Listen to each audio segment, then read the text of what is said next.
When I walked into that marble mansion as the new wife, his sister's eyes cut through me like ice. "She's not one of us," she whispered, thinking I couldn't hear. Little did she know, I was about to show them exactly who I was. And it would change everything. Before we dive into this incredible story of love, betrayal, and triumph, make sure you hit that subscribe button and ring the notification bell. Trust me, you won't want to miss what happens next. This story will have you questioning everything you think you know about family, loyalty, and belonging. My name is Olivia, and I never thought I'd be the type of woman to marry into money. Growing up in Detroit, my mama worked 2 jobs just to keep food on our table. She cleaned offices at night and worked at a daycare during the day. She always told me, "Baby, your education is the one thing nobody can take away from you." So I studied hard, got scholarships, and worked my way through college. By 32, I had built a successful marketing career and was living comfortably in my own downtown apartment. I was proud of what I'd accomplished on my own. I drove a reliable Honda, had a decent savings account, and could treat myself to nice things without feeling guilty. I wasn't looking for a man to rescue me because honestly, I didn't need rescuing. That's probably why what happened next caught me so off guard. It was a Tuesday morning, and I was running late for a client meeting. I rushed into my favorite coffee shop near the office, the one with those oversized chairs and that perfect vanilla latte that cost way too much. As I waited in line, I couldn't help but overhear the conversation at the table behind me. A man was speaking in this calm, measured voice, but I could tell he was frustrated. "Look, Mitchell, the numbers don't lie. We're losing market share because we're not connecting with our customers emotionally. Our messaging is too corporate, too cold." The other voice, apparently Mitchell, sounded defensive. "Jonathan, we've always done business this way. It's worked for 40 years. But times have changed," Jonathan replied. "We need fresh perspectives, new approaches." I turned around, curious despite myself. The man speaking had kind eyes and wore a simple navy sweater that probably cost more than my monthly rent. Though he seemed completely unaware of it, his companion looked older, more rigid, clearly uncomfortable with the conversation. Before I could stop myself, I found myself walking over to their table. "Excuse me, I'm sorry to interrupt, but I couldn't help overhearing. I'm in marketing, and what you're describing is actually a pretty common problem." Both men looked up, surprised. Jonathan smiled immediately, but Mitchell looked annoyed by the intrusion. "Really?" Jonathan asked, gesturing to an empty chair. "Would you mind sharing your thoughts? I'm Jonathan, by the way." I sat down, and what was supposed to be a quick coffee run turned into a 3-hour conversation. Jonathan was genuinely interested in my perspective, asking thoughtful questions about customer engagement and brand storytelling. He had this way of listening that made you feel like you were the only person in the room. Mitchell eventually excused himself, clearly frustrated that Jonathan was taking advice from a stranger. When I finally looked at my phone, I had 17 missed calls from my office. Jonathan noticed my panic and immediately apologized. "This is my fault. Let me at least buy you lunch to make up for ruining your morning." That lunch led to dinner the next week, then coffee the following Saturday. Jonathan was unlike any man I'd ever dated. He was brilliant and driven, but also genuinely curious about everything. He asked about my childhood, my dreams, my opinions on everything from politics to poetry. He never once mentioned money or flaunted his wealth, though I'd figured out pretty quickly that he wasn't exactly struggling financially. It took me 3 months to Google him. Jonathan Whitmore, CEO of Whitmore Technologies, net worth estimated at $2.8 billion. I stared at my laptop screen in shock. This man who insisted on splitting dinner checks and drove a modest sedan was one of the richest people in the country. When I confronted him about it, he looked genuinely embarrassed. "I should have told you sooner. It's just, when people find out about the money, everything changes. They start acting differently around me. You treated me like a regular person, and I loved that." I understood his hesitation, but it also made me realize how different our worlds really were. Still, our connection felt real, authentic, in a way I'd never experienced before. Jonathan didn't just want to date me, he wanted to know me, understand me, build something genuine together. 18 months later, he proposed at the same coffee shop where we'd met. Nothing fancy, no flash mob or elaborate setup, just him, me, and a simple but beautiful ring. "I want to spend my life learning from you," he said, and I knew he meant it. The first family dinner was held at his parents' house, a sprawling estate that looked like something out of a magazine. Mrs. Whitmore greeted me with a polite smile that never quite reached her eyes. Mr. Whitmore was cordial, but distant, the kind of man who measured people by their portfolio rather than their character. But it was Rebecca, Jonathan's younger sister, who set the tone for everything that followed. She was beautiful in that effortless way that money can buy. Perfectly styled blonde hair, designer clothes that fit like they were made for her, which they probably were. Her smile was bright and warm as she air-kissed my cheeks. "Olivia, we've heard so much about you. Jonathan is absolutely smitten." Her words were kind, but something in her tone felt off, like she was performing rather than genuinely welcoming me. Throughout dinner, I noticed the subtle ways I was made to feel like an outsider. They talked about people I didn't know, places I'd never been, experiences that required a level of wealth I couldn't imagine. When I tried to contribute to the conversation, there were polite nods, but no real engagement. Rebecca was the worst. She'd make comments like, "Oh, you went to state? How nice. I have a friend who did some charity work there." Or, "Detroit has such character. I bet you have amazing stories." Everything was wrapped in a smile, but the condescension was clear. Jonathan seemed oblivious to it all. He was so used to his family's way of speaking that he didn't recognize the microaggressions. When I brought it up later, he dismissed my concerns. "They're just getting to know you. Give them time." But time only made things worse. Wedding planning became a battlefield disguised as family bonding.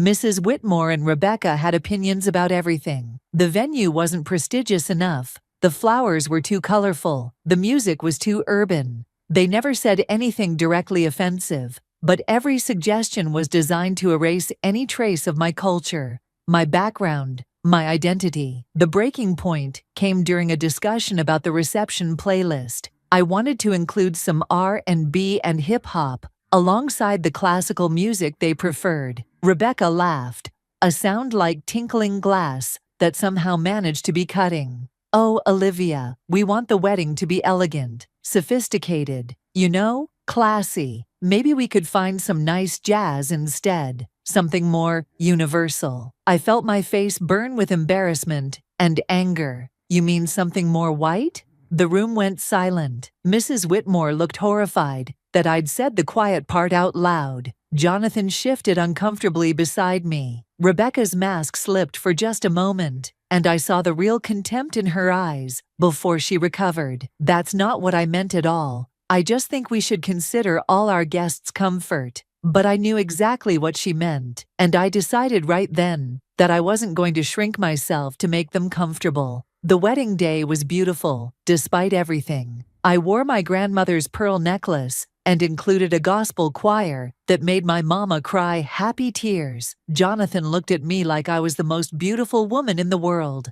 And for those few hours, nothing else mattered. But reality came crashing back during the reception. Rebecca gave a toast that was a masterclass in passive aggression. She talked about how Jonathan had always been different from the rest of the family, how he liked to help people and explore new experiences. Every word was chosen carefully to make it sound like I was his charity case or his rebellious phase. The final straw came when I was in the bathroom fixing my makeup. I heard voices in the hallway outside, Rebecca talking to one of Jonathan's cousins. "I just don't understand what he sees in her," Rebecca was saying. "She's pretty enough, I suppose, but she's not one of us. She doesn't understand our world, our responsibilities. Mother is beside herself. Maybe it's just a phase," the cousin replied. "Rich men sometimes go through these experimental periods." God, I hope so. Can you imagine her at board meetings, at the club? She'd be so out of place. I stood there in that marble bathroom, staring at myself in the mirror,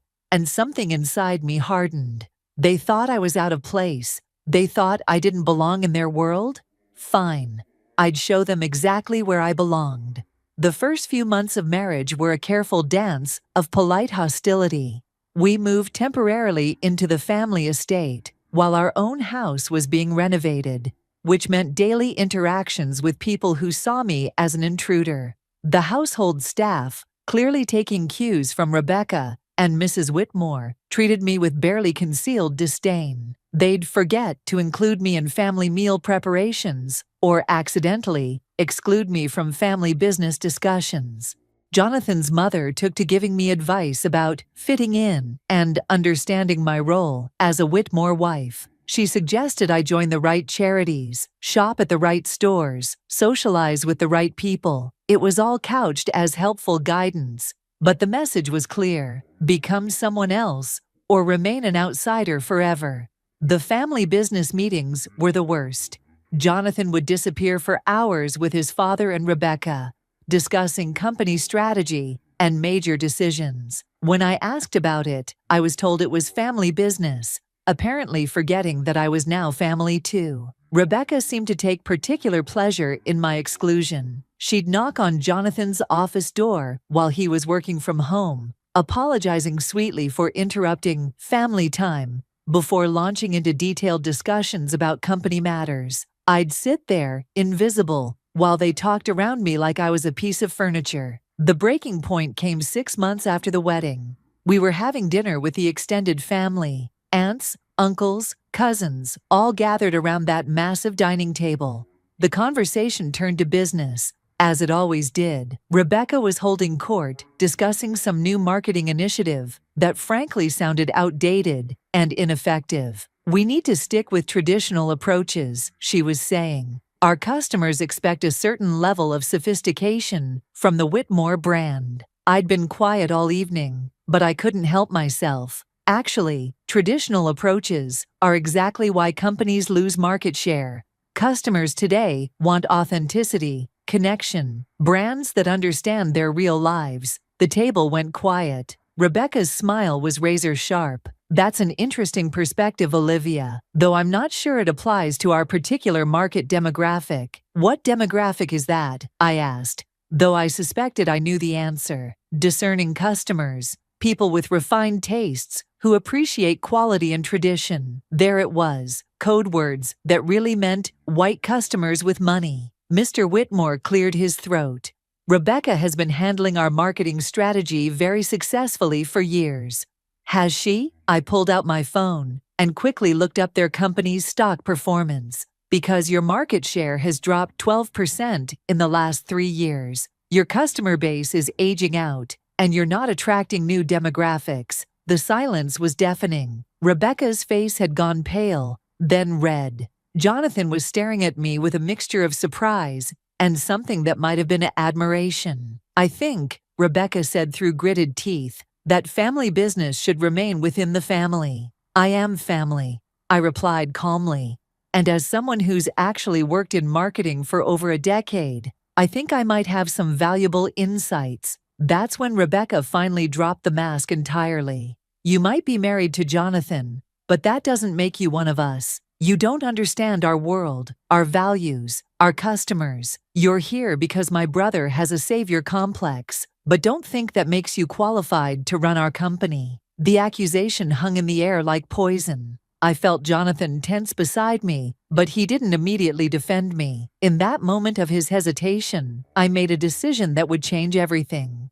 You're right, I said, standing up slowly. I'm not one of you. Thank God for that. I left the dining room with as much dignity as I could muster, but inside I was furious, not just at Rebecca, but at Jonathan for not standing up for me, at myself for caring so much about their acceptance. That night, Jonathan tried to apologize, to explain, to smooth things over, but I was done with explanations. I was done being patient, while his family treated me like an intruder in my own marriage. I'm not asking you to choose between me and your family, I told him. But I am asking you to stand up for your wife. And if you can't do that, then we have bigger problems than your sister's attitude. Instead of waiting for Jonathan to grow a backbone, I decided to take matters into my own hands. I spent the next few weeks quietly researching Whitmore Technologies. I read annual reports, studied their marketing campaigns, analyzed their social media presence, and spoke confidentially with some industry contacts. What I found was even worse than I'd suspected. The company was hemorrhaging customers to more innovative competitors. Their brand was seen as stuffy and out of touch. Their marketing budget was massive, but they were spending it in all the wrong places, targeting demographics that were literally dying off while ignoring the growing markets that would determine their future success.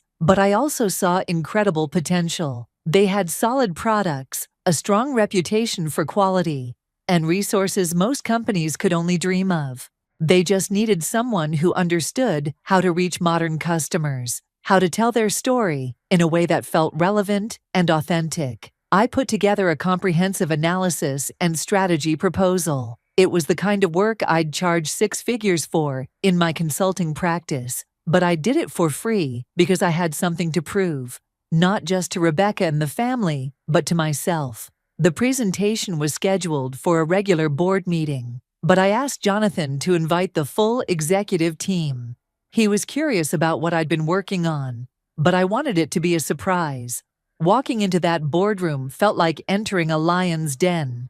Rebecca was there, of course, sitting at her father's right hand, like the heir apparent she thought she was. The other executives looked politely skeptical. Who was this woman, this outsider, to tell them how to run their business? I started with the facts: market share decline, aging customer base, ineffective ad spend, lost opportunities in digital marketing. I watched their faces change as the reality of their situation became clear. These weren't opinions or suggestions. This was hard data that couldn't be argued with. Then I presented my strategy, a complete rebrand that honored their legacy while embracing modern values, targeted campaigns that would reach younger demographics without alienating existing customers, digital initiatives that would put them ahead of competitors instead of scrambling to catch up. When I finished, the room was silent. Then Mr. Whitmore started asking questions, tough, probing questions that showed he understood exactly what I was proposing and why it mattered. Rebecca tried to poke holes in my research, to find flaws in my logic, but she couldn't. Everything I'd presented was solid, thorough, and backed by industry best practices. The head of sales spoke up. "This is exactly what we need. I've been saying for months that our approach isn't working." The CFO nodded agreement. "The financial projections are conservative but realistic. If we implement even half of these recommendations, we could see significant improvement within 6 months." Jonathan was staring at me like he was seeing me for the first time. "Olivia, this is incredible. Where did you learn all this?" I smiled. "This is what I do, Jonathan. This has always been what I do. You just never asked." Mr. Whitmore leaned back in his chair, studying me with new interest.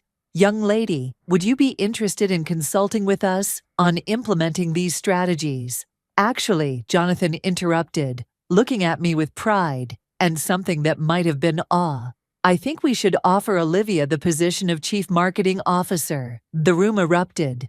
Rebecca looked like she'd been slapped. The other executives started talking at once, some excited, others concerned. "She doesn't have experience in our industry," Rebecca protested. "She doesn't need industry experience," the head of sales replied. "She understands marketing, and she clearly understands our problems better than we do." Over the next hour, they grilled me about implementation timelines, budget requirements, staffing needs. I answered every question with confidence because I'd thought through every detail. This wasn't just a presentation. It was a complete business transformation plan. When they offered me the position, I didn't accept immediately. I looked around that room, at the faces that had dismissed me, ignored me, treated me like I didn't belong. "I'll accept the position," I said finally.